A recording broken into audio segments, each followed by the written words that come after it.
시장에서 충격은 늘 있어 왔습니다. 그런데 충격이 겹칠 때 하나가 다른 하나의 탈출구를 막는다면 충격의 무게가 달라집니다.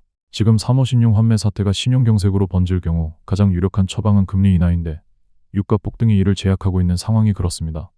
뱅크 오브 아메리카 전략가 마이클 하트넷은 최신 보고서에서 이 상황을 짚었습니다. 사모신용 쪽에서 벌어지고 있는 일은 단순한 투심 악화가 아니라 환매가 환매를 부르는 연쇄 구조입니다. AI의 보급이 소프트웨어 사업 모델을 위협하면서 이 업종에 집중된 사모대출의 건전성이 흔들리기 시작했습니다. 블루아울 캐피털이 펀드 환매를 중단하자 투자자들이 다음은 내 펀드라는 불안에 블랙스톤, 블랙록, 모간 스탠리까지 달려갔습니다. 아직 자산 자체가 부도난 것은 아닙니다. 그런데 환매에 대응하려고 대출 자산을 서둘러 매각하면 가격이 떨어집니다. 여기에 이 펀드들의 자금을 대고 있던 대형 은행까지 선제적으로 움직이고 있습니다. JP모간이 사모신용 운용사로부터 담보로 받아둔 대출 자산의 평가액을 자체적으로 하향 조정한 것이 대표적입니다. 다만 대형 은행이 사모신용 펀드에 자금을 대준 만큼 대출 부실의 여파가 그들로 번질 수 있다는 우려도 함께 불거지고 있습니다. 하트넷에 따르면 대형 은행주 시세를 추적하는 KBW 은행지수가 지지선을 이탈했습니다. 대형 은행 주가가 압력을 받고 있다는 것은 이 연쇄가 사모신용 내부에서 끝나지 않을 수 있다는 불안감을 보여줍니다.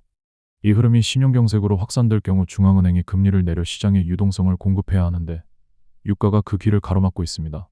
이란 사태발 호르무즈 해협 봉쇄로 걸프 산유국의 원유가 세계 시장으로 나오지 못하면서 브렌트유가 배럴당 $100를 넘어섰습니다. 에너지 비용 상승은 운송비로 그리고 산업 원가로 또 식료품 가격으로 스며들며 물가의 상승 압박을 가합니다. 물가가 오르는 국면에서 연준이 금리를 내리면 기대 인플레이션에 기름을 붓는 격이기 때문에 쉽게 손을 쓰기 어렵습니다. 이미 금융시장의 미국 정책 금리 인하 전망은 후퇴했고 오히려 유럽에서는 인상 전망까지 나오고 있습니다. 하트넷은 이 구도를 2008년 7월 3일에 빗대고 있습니다. 당시 유가가 $140대에서 정점을 찍은 바로 그날 유럽중앙은행이 금리를 올렸고 74일 뒤 리먼 브라더스가 파산했습니다. 유가 폭등이 중앙은행에 손을 묶어놓은 사이 신용경색이 번진 것입니다. 이 비교를 뒷받침하는 하트넷에 다른 근거가 있습니다.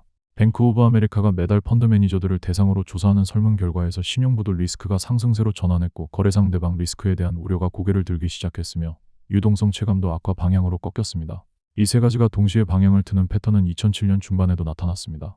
당시에는 아직 리먼 파산 전이었지만 서브프라임 문제가 수면 위로 올라오던 시기였고 이후 이 지표들이 급격히 악화하면서 2008년 10월 극단치를 찍었습니다. 하트넷의 판단은 지금이 그 초기 구간과 닮아 있다는 것입니다. 올해 S&P 500 업종별 수익률에서도 에너지가 가장 높고 금융이 가장 낮은데 이 순서가 2007년 8월부터 2008년 7월까지의 패턴과 닮아 있습니다. 하트넷은 이 구도가 지속될 경우에 대비해 원자재를 금융자산보다, 채권을 주식보다, 투자 등급 채권을 하이힐드채보다 비중을 높이는 배분을 제안했습니다. 금융자산보다 실물자산을, 위험자산보다 비교적 안전한 자산을 택하라는 것입니다.